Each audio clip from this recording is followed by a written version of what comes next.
చదరంగంలో పావులు కదిపినంత లౌక్యంగా వ్యవహరిస్తేనే రాజకీయం. ఎన్నికలంటే ఎత్తులకు పై ఎత్తులు తప్పవు. రహదారులు, డొంకదారులు, అడ్డదారులు అన్నీ నడుస్తుంటాయి అక్కడ.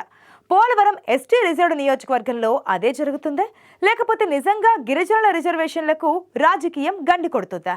పోలవరం గిరిజనులతో పొలిటికల్ గేమ్ ఆడుతున్నదెవరు? ఇవాల్టి లోకుట్టులో చూద్దాం.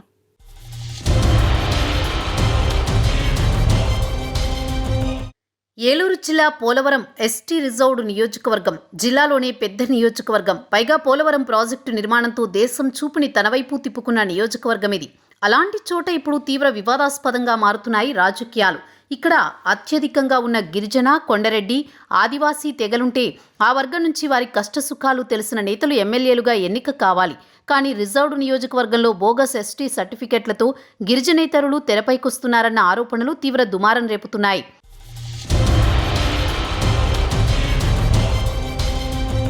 పోలవరంలో ప్రధాన పార్టీల నుంచి పోటీ చేస్తారని ప్రచారం జరుగుతున్న నేతలు అసలు గిరిజనులే కాదంటూ మడకం వెంకటేశ్వరరావు చేసిన వ్యాఖ్యలు మంటలు రేపుతున్నాయి. ఆదివాసీ గిరిజన సేన రాష్ట్ర అధ్యక్షుడిగా ఉన్నారు మడకం. సిట్టింగ్ ఎమ్మెల్యే కుటుంబాన్ని టార్గెట్ చేసుకుంటూ ఆయన ఈ ఆరోపణలు చేయడం దుమారం రేపుతోంది.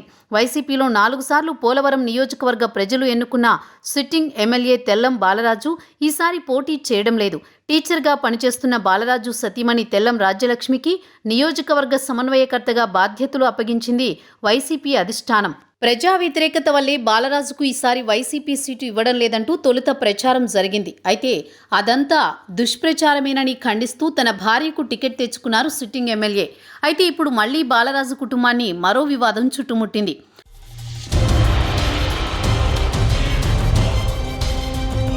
ఎమ్మెల్యే తెల్లం బాలరాజు ఎస్టీ అయినా ఆయన సతీమణి తెల్లం రాజ్యలక్ష్మి ఎస్టీ కాదన్నది తాజా వివాదం. ఆమె గిరిజనేతరురాలని నియోజకవర్గంలో ప్రచారం జరుగుతోందట.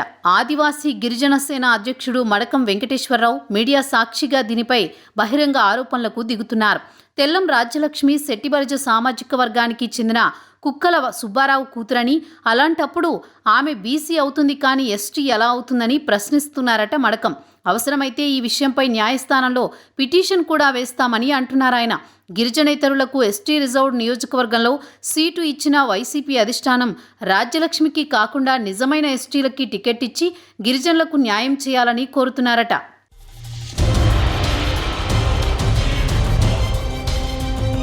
వైసీపీలోనే కాదు, అటు తెలుగుదేశాన్ని కూడా కుల వివాదం కుదిపేస్తోంది.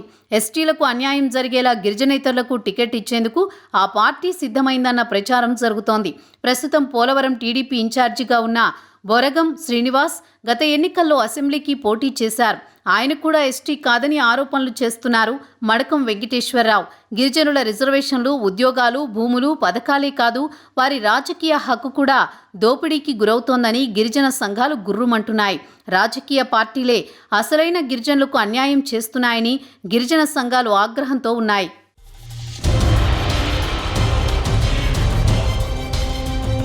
ఓ పక్క రిజర్వేషన్ల వివాదం నడుస్తున్నా పోలవరం నియోజకవర్గంలో తెర వెనుక టికెట్ ప్రయత్నాలు జరిగిపోతున్నాయి. టీడీపీ టికెట్ కోసం మాజీ ఎమ్మెల్యే మొడియం శ్రీనివాస్తో పాటు మాజీ ఎమ్మెల్యే పూనెం సింగన్నదొర కూతురు శశికళ ప్రయత్నాలు ముమ్మరం చేశారట. ఇక టీడీపీ, వైసీపీ గిరిజనులకు అన్యాయం చేస్తున్నాయనే ప్రచారంతో జనసేన కూడా పోలవరంపై కన్నేసింది. జనసేన పార్టీ ఇన్ఛార్జ్ చిర్రి బాలరాజు కూడా పొత్తులో పోలవరం టికెట్ కోసం చివరి ప్రయత్నాలు చేస్తున్నారట.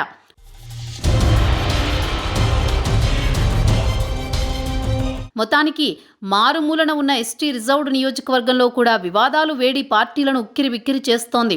రిజర్వేషన్ వివాదాలతో టీడీపీ, వైసీపీ జాగ్రత్త పడతాయా? అభ్యర్థులను మారుస్తాయా? లేకపోతే ఇవన్నీ నిరాధారమైన ప్రచారాలేనని కొట్టిపడేస్తాయా? పోలవరం గిరిజనంలో ఇప్పుడు ఇదే చర్చ నడుస్తోంది.